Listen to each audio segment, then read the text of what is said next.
My dearest friends, praise be unto the 12 for delivering you from the clutches of treachery. Father! Pippin, my son, and Master Papashan besides.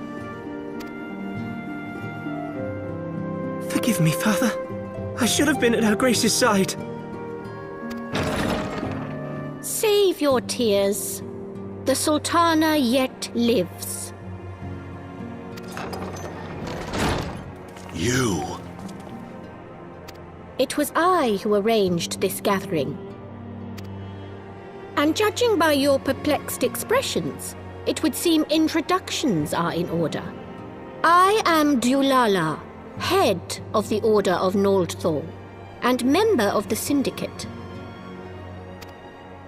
What you said about the Sultana, is it true? Is she alive? Young lady, I understand you were with the Sultana when she drank from the poisoned goblet and collapsed. Would I be correct in assuming that you did not personally verify Her Grace's vital signs?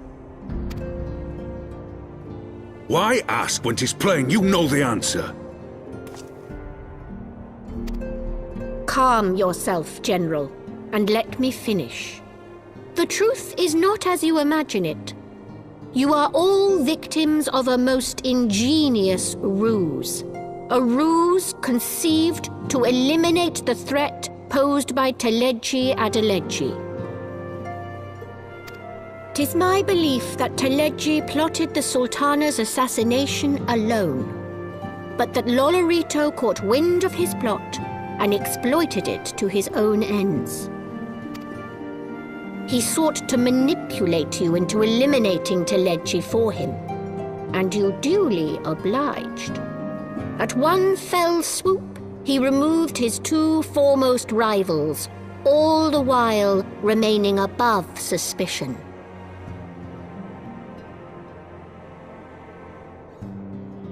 God strike me down for a fool. But the Sultana, how can it be that she lives?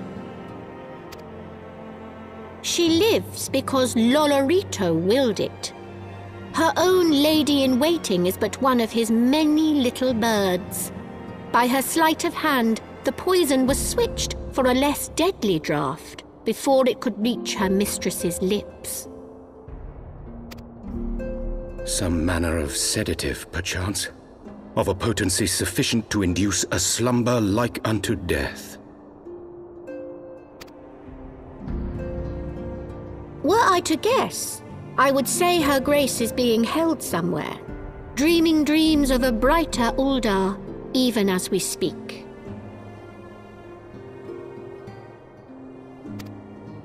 Oh, Nanamo.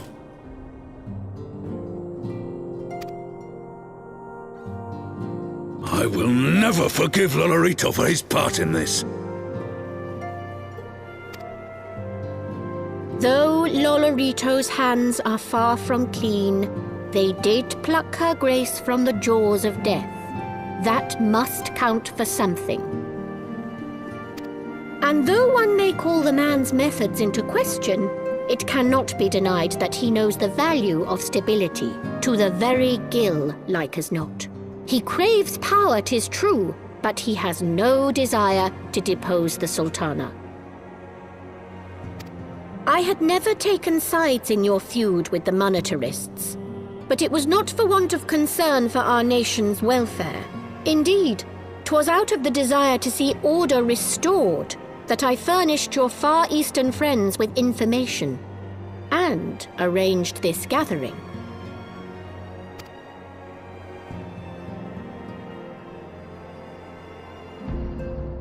I hope you are ready to work, General, for there is much work to be done. Our first priority must be to bring matters back into balance. Lest you forget Her Grace's words, the true wealth of Uldar lies in the health, happiness, and hopes of her people.